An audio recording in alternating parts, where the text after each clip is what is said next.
কিরে, শুধু তোরা খেলেই হবে, আমার জন্য একটু রাখ।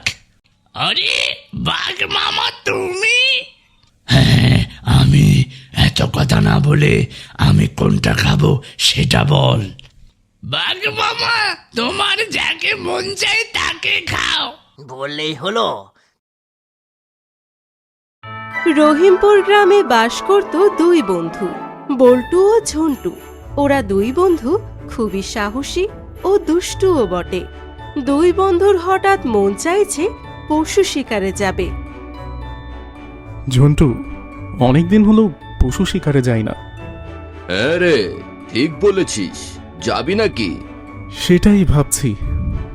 তাইলে আর ভাবা ভাবির কি আছে, চল কাল সকালে বেরিয়ে পড়ি পশু শিকারের জন্য। ঠিক আছে, তাহলে ওই কথাই রইল। পরের দিন সকালবেলা বল্টু ও ঝন্টু দুই বন্ধু মিলে বের হয় শিকারের জন্য। কিরে ঝন্টু, এবার কিন্তু পশু শিকারে গিয়ে 2-4 দিন থাকতে হতে পারে। খাবার দাবার ঠিক মতো গুছিয়ে নিয়েছিস তো? হ্যাঁ রে, তোর এইসব নিয়ে ভাবতে হবে না, আমি সব গুছিয়ে নিয়েছি। তারপর দুই বন্ধু শিকারের উদ্দেশ্যে রওনা দেয়। অনেক দূর যাওয়ার পরে বল্টু ও ঝন্টু সামনে একটা জঙ্গল দেখতে পায়। ঝন্টু, সামনে একটা অনেক বড় জঙ্গল, আজকে আমরা এখানেই পশু শিকার করব। এই কথা বলে বল্টু ও ঝন্টু জঙ্গলের দিকে এগোতে থাকে। হঠাৎ বল্টু ও ঝন্টুর সামনে একটা সাধু বাবা চলে আসে। তোমরা কারা বাছা? এই জঙ্গলের দিকে এসেছো? তোমরা তো এই জঙ্গলে যেতে পারবে না। কেন, কি হয়েছে? আমরা কেন এই জঙ্গলে যেতে পারবো না? এই জঙ্গলে এক রাক্ষসে দানব বাস করে। কি দানব? এই বুড়ো, তুই কি পাগল হয়ে গেছিস? দানব বলতে কিছু আছে নাকি? হ্যাঁ হ্যাঁ বুড়ো, এসব গল্প কাহিনী ছোট ছোট বাচ্চাদের বলবি, ওরা খুব মজা পাবে, বুঝলি বুড়ো? তোমাদের আমার নিষেধ করা কর্তব্য ছিল, তাই করলাম। বাকিটা তোমাদের ইচ্ছে। ঠিক আছে, বুঝছি, এখন তুই যা।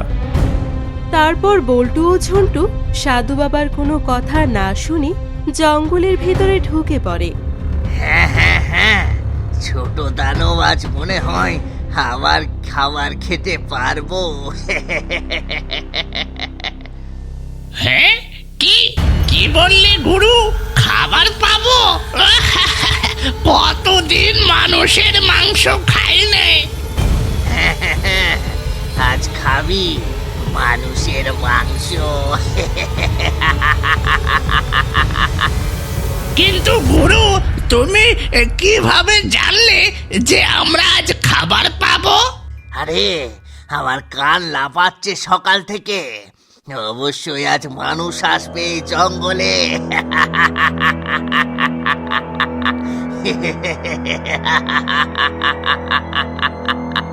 তারপর দানব দুটো সামনের দিকে এগোতে থাকে।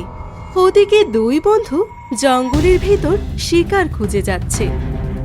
ঝন্টু, অনেকক্ষণই তো হাঁটছি, একটা শিকারও তো সামনে পড়লো না।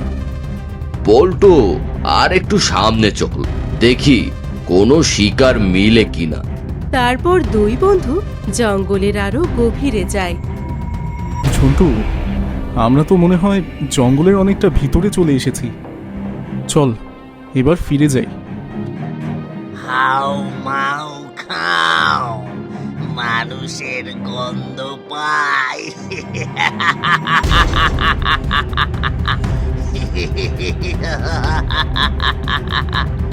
গুরু, কোথায় মানুষ? তুমি এসব কি আবল তাবল বলে যাচ্ছ? আরে তুই চুপ কর। আমার মনে হচ্ছে আমাদের আশপাশেই মানব জাত রয়েছে। সামনে হাট। তারপর দুই দানব সামনের দিকে হাঁটতে থাকে এবং হাঁটতে হাঁটতে বল্টু ঝন্টুর সামনে চলে যায়। আমার কান কেন সময় মিথ্যা ইঙ্গিত দেয় না? কখনো মিথ্যা ইঙ্গিত দেয় না। হ্যাঁ গুরু, তুমি ঠিকই বলেছ। ছোট দানব, এ দুটোকে গুহায় নিয়ে চল। ওদিকে বল্টু ও ঝন্টু দুই দানবকে একসাথে দেখে ভয়ে কাঁপছে। বুড়ো, গুহায় নিয়ে আর কি করব, চলো দুজন মিলে ওদের ছাল ছাড়িয়ে এখনই খেয়ে ফেলি। আজ আর মনে হয় রক্ষা নেই রে বল্টু। তুই তো সামনে চল বলে একেবারে জমির সামনে নিয়ে এসেছিস, এখন ঠেলা সামলা। কিরে, কি কথা বলছিস? আমাকে একটু বল।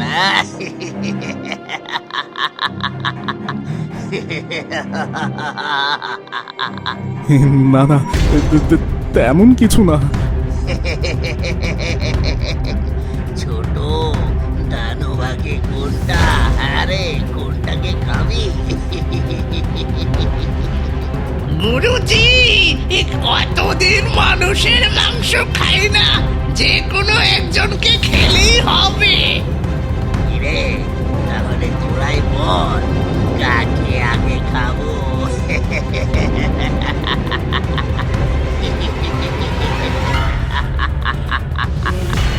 আমায় আগে খাও দানব। না না, আমার বন্ধুর মৃত্যু আমি দেখতে পারবো না। দানব, তুমি আগে আমায় খাও।